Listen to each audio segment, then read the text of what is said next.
Salam, İngilis dilindən bugünkü dərsimiz isə söz ehtiyatının artırılması üçün, yəni vocabulary dərsi olacaq.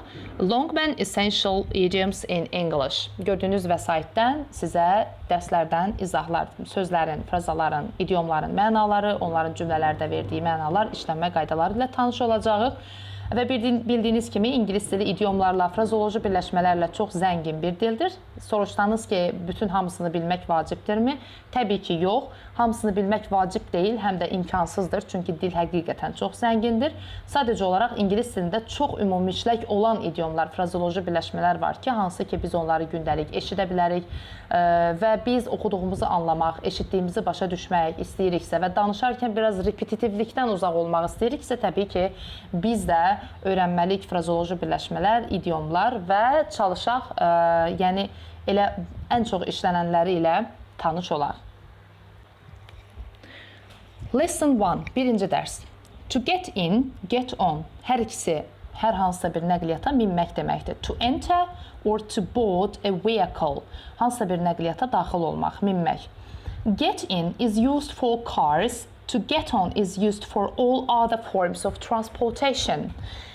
Biz maşınlara minərkən get in-dən, digər bütün nəqliyyatlara minərkən get on-dan istifadə edirik. Ümumiyyətlə, siz bilirsiniz, nəqliyyat vasitələri ilə, məsələn, harasa maşınla, qatarla, avtobusla getdim, hamısı ilə by işlədə bilərsiniz. Bir şərtlə ki, arasında heç bir təyin edici söz olmayacaq, artikel olmayacaq, əvəzlik olmayacaq. By car, by plane, by taxi, by, for example, by air. Ancaq məsəl üçün desəm ki, mənim maşınımla my car, əgər nəqliyyat vasitələrindən əvvəl hansısa bir təyin edici söz varsa, o zaman biz by'dan istifadə etmirik, in-dən, ondan istifadə edirik. Maşın və taksi ilə, hansı ki, içində ayaq üstə deyək ki, gedə bilməyəcəyimiz nəqliyyatlarla, bu rahat yadımızda qalsın deyirik. Ona görə in və deməli taksi ilə və maşınla biz in-dən istifadə edirik. Digər nəqliyyatlarla, məsələn, on a plane, on a bus, on a train or boat və s. It is easiest to get in the car from the driver's side. Sürücü tərəfdən maşına minmək ən asanıdır. The door on the other side doesn't work well. Çünki digər tərəfdəki qapı doğru düzgün işləmir, yəni yaxşı işləmir. I always get on the bus to work at 34th Street.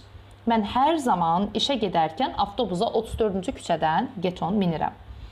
To get out of, to get off, to leave or to descend from a vehicle. Enmək, düşmək, hansısa bir nəqliyyatdan get out of yaxud da get off deyə bilərik. To get out of is used for cars. Maşınlardan düşərkən get out of-dan. To get off is used for all other forms of transportation. Digər bütün nəqliyyatlarla isə get off-dan istifadə edirik. Why don't we stop and get out of the car for a while? Nə üçün biz dayanıb bir müddətlik maşından düşmürük? Get out of the car. Helen got off the train at the 42nd Street Terminal. 34-cü küçə terminalında qatardan got off düşdü. Deməli, get out of maşından düşmək, get off isə digər bütün nəqliyyatlardan düşmək. To put on, to place on oneself, usually set of clothes. Paltar geyinmək deməkdir. Put on, yəni wear, geyinmək, put on, geyinmək. Mary put on her coat and left the room. Mary paltosunu geyindi və otaqdan çıxdı. Put your hat on before you leave the house. Evdən çıxmamışdan əvvəl şlyapanı geyin, papağını geyin. Biz bilirik İngilis dilində frazoloji birləşmələr separable, unseparable ola bilər. Frazoloji birləşmələr ümumiyyətlə feil yanında söz önü olur, ya digər söz. Separable o deməkdir ki, bunlar ayrılıb arasına söz girə bilər. Amma bəziləri də var ki, unseparable'dır. Biz onları ayıra bilmərik. Məsələn, come across, rastlaşmaq. Araya heç bir şey girə bilməz. Amma məsələn, put on, siz put on her coat da deyə bilərik, put your hat on da deyə bilərik. Amma it varsa, arada bir obyekt əvəzli işlənirsə, onu mütləq arada işlədəcəksiniz. Məsələn, put it on. Put on it deməyəcəksiniz. Put it on, onu geyin. Put on it olmaz. Amma hansısa bir sözdürsə, isimdirsə, siz onu put ondan sonra da verə bilərsiniz, arada da verə bilərsiniz. Məsələn, deyirik ki, jaketini, pencəyini geyin, put on your jacket or put your jacket on. Amma jaketi itlə əvəz etsək, biz deyə bilmərik ki, put on it. Deməliyik ki, put it on. Okay? Take off. Take off isə put onun əksinə, yəni geyinmək, bir də var paltarı çıxarmaq. To remove. John took off his jacket as he entered the office. As eyni anda, arar-armaz deyək, tərcümə edirik də. Yəni iki hərəkət eyni anda baş verirsə, zaman budaq cümlələrində əzdən istifadə edirik. Sadəcə zamanda yox təbii ki. He entered the office. Ofisə girər-girməz John jaketini çıxardı. Take your sweater off. Yaxud da gördüyünüz kimi sveterini çıxart, araya isimdə işlənə bilir. The room is very warm. Otaq çox istidir. İngilis dilində ümumiyyətlə zəng vurmaq ifadələri çoxdur. Məsələn, to call up, to give a ring, bu özü də zəng vurmaq deməkdir. Phone deməkdir, zəng vurmaq. Və yaxud da gəlib görürsünüz ki, telefonunuzda zəng var, amma siz onu eşitməmisiniz. İndi istəyirsiniz həmin adamı yenidən yığasınız, geri qaydasınız.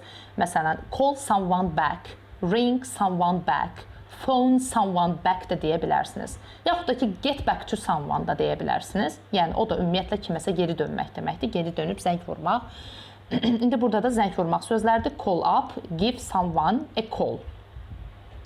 To call can be used instead of to call up. Yəni, call up'ın yerinə call'dan da istifadə edə bilərsiniz. Hər ikisi zəng vurmaqdır. I forgot to call up Mr. Jones yesterday. Dünən Mr. Jones'a zəng vurmağı unutdum. And I'd better call him now. I'd better, should kimidir da, yəni məsləhət kimi. Yaxşı olar ki, indi zəng vurum. Would better, I had better. The better, yəni had better özündən sonra da to-suz feil tələb edir. Call me up tomorrow, Jane. Sabah mənə zəng vur, Jane. Əmr cümləsidir. Call me up. Araya girən obyekt əvəzliyidir. İkisinin arasında işlənəcək. We'll arrange a time to have lunch together. Biz birlikdə nahar etmək üçün vaxt müəyyənləşdirəcəyik. I promise to give you a call as soon as I arrived in New York. Mən New York'a çatar-çatmaz sənə zəng vuracağıma söz verirəm. Give you a call və yaxud da ki call up, yaxud da call someone, give someone a ring. Bunların hamısı zəng etmək deməkdir. Özlərindən sonra back varsa, geri qayıdıb kiməsə zəng vurmaqdır. Okay, let's go on to turn on. Turn on, switch on bilirsiniz, yandırmaq deməkdir. Turn off, switch off ancaq iki F ilə bunlar da söndürməkdir. To start or cause to function, yəni nə isə işlətməyə başlamaq. Turn on, switch on. Please turn on the light, it's too dark here. Zəhmət olmasa işığı yandır, bura çox qaranlıqdır. Do you know who turned the air conditioning on? Bilirsən, kondisioneri kim yandırıb? Burada isə yenə də görürsünüz ki, turn on demək istəyirlər ki, yəni separable phrasal verbdir. Yəni, özündən sonra gələn o tamamlıq araya girə bilər. Prepositionla sözün arasında işlənə bilər. To turn off, söndürmək, bu da stop functioningdir, yəni işlənməsini saxlayırsan. Shut off, switch off, turn off deyə bilərik. Please turn off the light when you leave the room. Otaqdan çıxanda işığı söndür. Və yaxud are you really listening to the radio or should I turn it off? Yəni görürsünüzmü? Turn off it demir. Çünki obyekt əvəzlikləri araya gələcək. Turn it off. Are you really listening? Həqiqətən də radioya qulaq asırsan, yoxsa mən onu söndürümmü? Should I turn it off? Right away, dərhal deməkdir. At once, right away. Dad says that dinner will be ready right away. So we'd better wash our hands and set the table. Ata dedi ki, dinner will be ready right away. Nahar dərhal hazır olacaq. Yaxşı olar ki, biz əllərimizi yuyaq və süfrəni quraq. And tell Will to come to my office right away. Will'ə de, dərhal ofisimə gəlsin. I must see him immediately. Dərhal onu görməliyəm. Stop playing that loud music at once. Bu yüksək musiqini çalmağı dərhal kəs, dərhal saxla. To pick up götürmək deməkdir. Toplamaq, götürmək deməkdir. Məsələn, Harry picked up the newspapers that was on the front doorstep. Yerdəki qəzeti götürdü. Could you pick your toy up before someone falls over it? Fall over yıxılmaq deməkdir da. Fall down, descent deməkdir. Məsələn, nəsə şəkilmi, nəmi düşdü, göydən yerə düşdü, aşağı düşdü, fall down. Amma ayağın ilişdi, yıxıldın, deyirik fall over. İndi deyir ki, kimsə ona ilişib yıxılmadan öncə sən bir oyuncaqlarını toplaya bilərsənmi, götürə bilərsənmi? Pick your toy up. Amma toy itlə əvəz etsəydik, mütləq biz deməli idi ki, pick it up. Deyə bilmərdik ki, pick up it. Yes. davam edirik. Sooner or later, eventually. Sooner or later o demək ki, yəni nəhayət ki, bir vaxt, after a period of time, bir vaxtdan sonra cümlələrdə verdiyi mənaya baxaq. If you study English seriously, sooner or later you will become fluent. Deyir ki, əgər sən ingilis dilini ciddi çalışsan, geci tezi fluent olacaqsan, yəni səlis olacaqsan. Geci, tezi, nəhayət ki, yəni burada səlis olacaqsan, yəni bir müddətdən sonra. I am too tired to do my homework now. Mən indi ev tapşırıqları etmək üçün çox yorğun hiss edirəm, yorğunam. I am sure I'll do it sooner or later. Yəni, əminəm ki, bir müddətdən sonra, yəni after a period of time-dan sonra edəcəm deməkdir. To get up, qalxmaq deməkdir. To arise, to rise from a bed. Yəni, bu mənasıdır. Get up, qalxmaqdır. Və digər sarı nəyə görə ediblər? To make someone arise. Burada isə to make someone arise o deməkdir ki, kimisə oyatmaq, kimisə durğuzmaq yəni. For the last definition, a noun phrase must separate the verb and the particle. Particle o feilin yanındakı hissədir da, yəni hissəcik, o artırdığımız söz önülər ki var məsələn, yaxud zərf ola bilər, məsələn come across artırdıq feili, oldu phrasal verb və yaxud da get up söz önü artırdıq, oldu feilə, oldu frazoloji birləşmə. Həmin o hissələr var artırdığımız, oraya particle deyirik, feil heç daha, feili də bilirsiniz. Deyir ki, ikinci mənasında separate, yəni separable-da ayrıla bilir, yəni feillə particle-ın arasına tamamlıq girə bilər. Amma get up-da yox, heç bir şey işləməyəcək, o unseparable-dır. Carla gets up at 7 o'clock every morning. Carla hər səhər saat 7-də durur. At what time should we get the children up tomorrow? Sabah uşaqları saat neçədə durğuzmalıyıq? Get the children up. At first, yəni birinci, ilk başlarda deməkdir. At first, English was difficult. Birinci ingilis dili çətin idi onun üçün. But later he made great progress. Ancaq sonra çox böyük, yəni inkişaf etdi, uğur qazandı, irəlilədi deyə bilərik. I thought at first that it was Sheila calling. But then I realized that it was Betty. I thought at first, birinci elə bildim ki it was Sheila calling. Zəng vuran Sheila idi, amma sonra başa düşdüm ki Betty'dir. Deyəcəksiniz nəyə görə it was Sheila yazıblar, she was yazılmayıb. Məsələn, axı Sheila insandır, cansız zəng vura bilməz.